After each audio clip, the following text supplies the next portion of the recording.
За англи хэлний 1004 номныхаа дасгалуудаар одоо батжуулдаг. За энэ номыг худалдаад авахд бол бэлгэнд очдог анхан шатны номныхоо тусалцаатаагаар хөтөлбөрөө хийсэн одоо бүтэн жилийн онлайн сургалтынхаа хөтөлбөрт бол багш нь англи хэлний үйл үгийн цагуудыг бүгдийг багтаасан байгаа.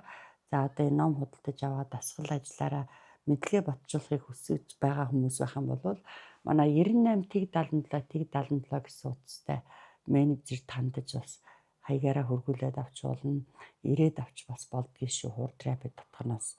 За тэгэхээр одоо энэ номон дээр бол мэдээч хэрэг үйл үгийн бүх цагуудыг бол оруулсан байгаа. Түрүүчийн хичээлээр бол бид нэр өнгөрсөнд төгс өнгөрсөн цагийг бол үтсэн. Өнөөдөр бол төгс ирээдүйн цаг бол нэг их айхтар хэрэглээ өндөртэй цаг биш учраас заавал одоо самбар дээр бичиж тайлбарлахгүйгээр зүгээр лекц маягаар та бүхэнд төлөвлөе гэж бодлоо. За тэгэхээр төгс ирээдүйн цагийг бол бүтээхтэй will have гэж байгаа л үйл үгээ 3 дахь хэлбэр дээр хургаж тавьдаг. Өөрөөр хэлбэл will have done гэдэг ийм бүтцтэй цаг байгаа. За жирийн ирээдүйн цагаас юугаараа ялгаатай вэ гэхээр жирийн ирээдүйн цагийг бид нар зүгээр will гэж байгаа үйл үгээ хэлээд ирээдүйд эрс шийдэмгээ тохиох нэг үлийнхаа талаар л одоо ярьцдаг ийм цаг штэ. Тэгээ одоо нааны ноно гэдээ орчуулцдаг. I will give you $100 tomorrow гэвэл би маргааш чам $100 өгнө гэдэг одоо эрс шийдэмгээ одоо хэлж байгаа ийм өгүүлбэр болцдог.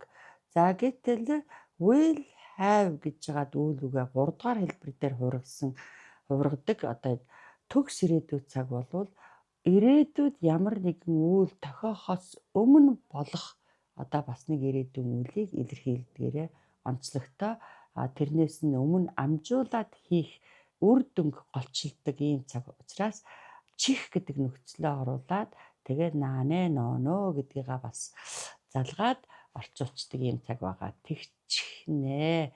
Тэгчгээд байж ах болно гэд орчуулдаг цаг.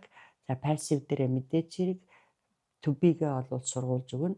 Will have been done хэлбэртэй болгоод тэгэгдчихнэ гэсэн утгаар орчуулна гэсэн үг. Тухайлбал одоо I hope you will have prepared all the documents before we start our business гэдээ ярихад одоо хэдүүлээ бизнесээ эхлэхээс өмнө чамайг одоо бүх бичиг баримтуудыг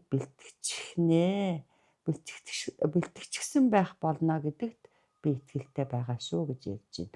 Тэгээ одоо биднийг одоо ажил хэрэгээ эхлэхээс өмнө гэдэг үг бол одоо тэрнээс өмнө амжуулаад хийх гэж байгаа үйл учраас заавалчгүй төгс ирээдүйн цаг дээр you will have prepared гэж илэрхийлээрэ гэдэг та нарт тохио өгдөг ийм цаг байна шүү дээ.